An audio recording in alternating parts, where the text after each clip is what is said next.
महाराष्ट्राच्या राजकारणातला एक पोलादी पुरुष, महाराष्ट्राचे उपमुख्यमंत्री अजितदादा पवार यांच्या दुर्दैवी विमान अपघाताला आज 1 महिना पूर्ण झाला.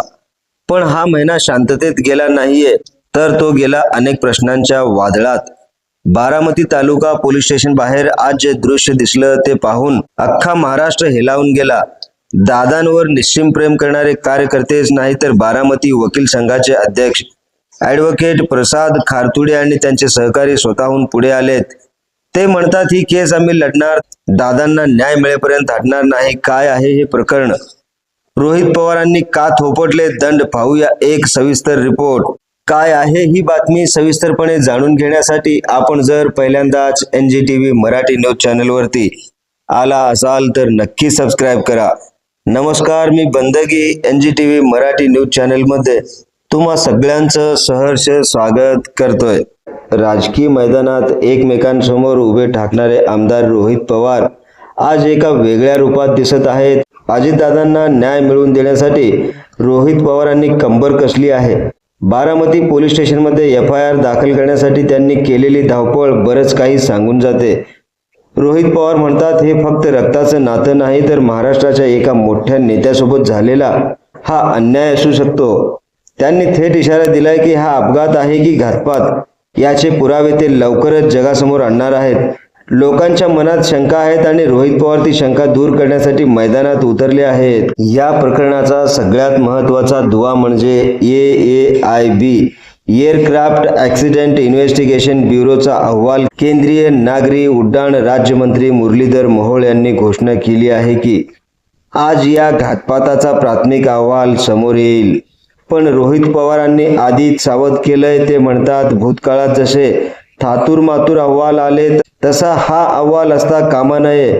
सत्य बाहेर आलंच पाहिजे. काय दडलंय त्या ब्लॅक बॉक्स मध्ये आणि हवामान की तांत्रिक बिघाड किंवा आणखीन काही. उद्याचा दिवस महाराष्ट्रासाठी सुपर संडे ठरणार आहे.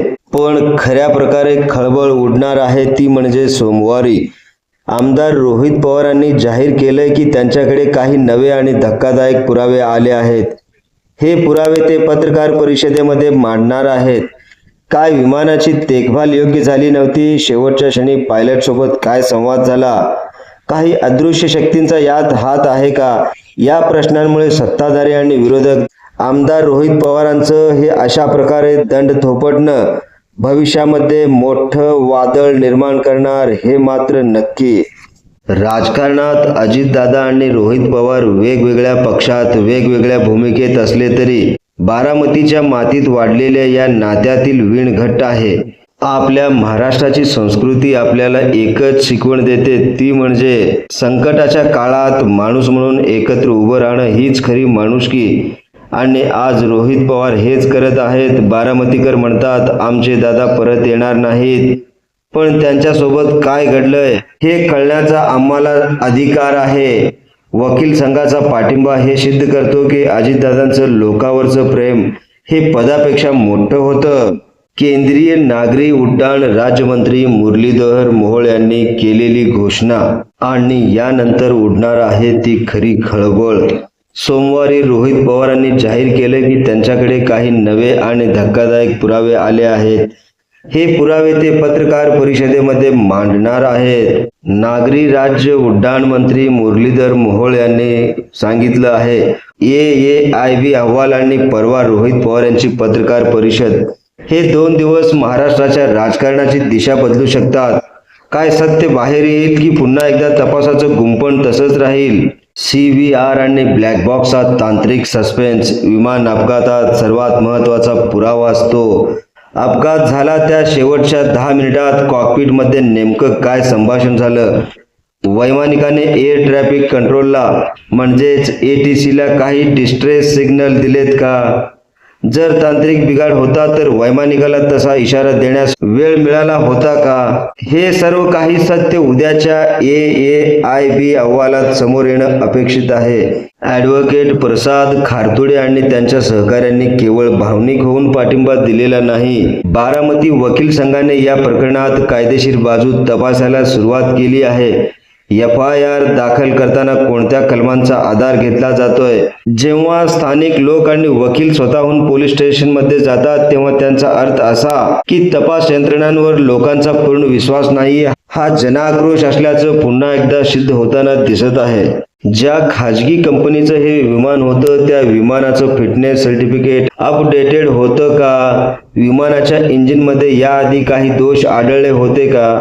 रोहित पवार यांनी धक्कादायक पुरावे देण्याचे जे संकेत दिले आहेत ते कदाचित विमानाच्या देखभालीतील त्रुटी किंवा शेवटच्या क्षणी बदललेल्या रूट संदर्भात असू शकतात. नागरी उड्डाण मंत्रालयाची प्रोटोकॉल चौकशी. मुरलीधर मोहोळ हे केंद्रीय मंत्री आहेत, त्यामुळे त्यांच्यावर मोठी जबाबदारी आहे. AAIB स्वायत्त विभाग असला तरी अहवाल तयार करताना व्हिज्युअल इन्स्पेक्शन आणि फॉरेन्सिक रिपोर्टचा मेळ बसतोय का? जर प्राथमिक अहवाल आणि रोहित पवारांचे पुरावे यात तफावत आढळली तर हे प्रकरण राजकीय वळण घेण्याऐवजी कायदेशीर पेचात अडकू शकतं. रोहित पवारांची इन्व्हेस्टिगेटिव्ह भूमिका. रोहित पवार केवळ आरोप करत नाही तर ते पुरावे मांडणार असं ठामपणे सांगत आहे. याचा अर्थ त्यांनी काही तांत्रिक तज्ज्ञांची मदत घेतली असण्याची शक्यता आहे. गेल्या काही दिवसात त्यांनी कोणत्या व्यक्तींच्या भेटीगाठी घेतल्या? बारामतीत त्यांनी केलेल्या गुप्त बैठकांच्या या पुराव्यांशी काय संबंध आहे का? आमदार रोहित पवार हे ह्या विमान अपघातास कारणीभूत असलेल्या खऱ्या आरोपीपर्यंत पोहोचतील का? त्यांनी त्यांच्याकडून लावलेल्या तपास यंत्रणा या खरोखरच कार्यक्षम आहेत का? हे पाहणं देखील तितकंच महत्त्वाचं ठरणार आहे. राज्यामध्ये आमदार आणि खासदारांची जर अशी अवस्था असेल, मुख्यमंत्र्यांचे अपघात होत असतील, तर सामान्य जनतेने कोणाकडे दाद मागावी हा देखील प्रश्न सगळ्यांना भेडसावताना दिसत आहे. या बातमीवरती आपली काय प्रतिक्रिया आहे ते आम्हाला कमेंट बॉक्समध्ये सांगायला विसरू नका.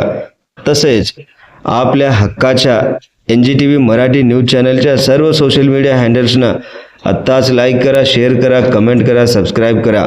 सगळ्यात महत्त्वाचं म्हणजे बेल आयकॉन बटन दाबायला विसरू नका, जेणेकरून आपल्या भागातील देश विदेशातील सर्व ताज्या घडामोडी सगळ्यात आधी आपल्यापर्यंत पोहोचवल्या जातील. ब्युरो चीफ निजामशहा शेख सोबत बंदगी, NGTV मराठी न्यूज सोलापूर.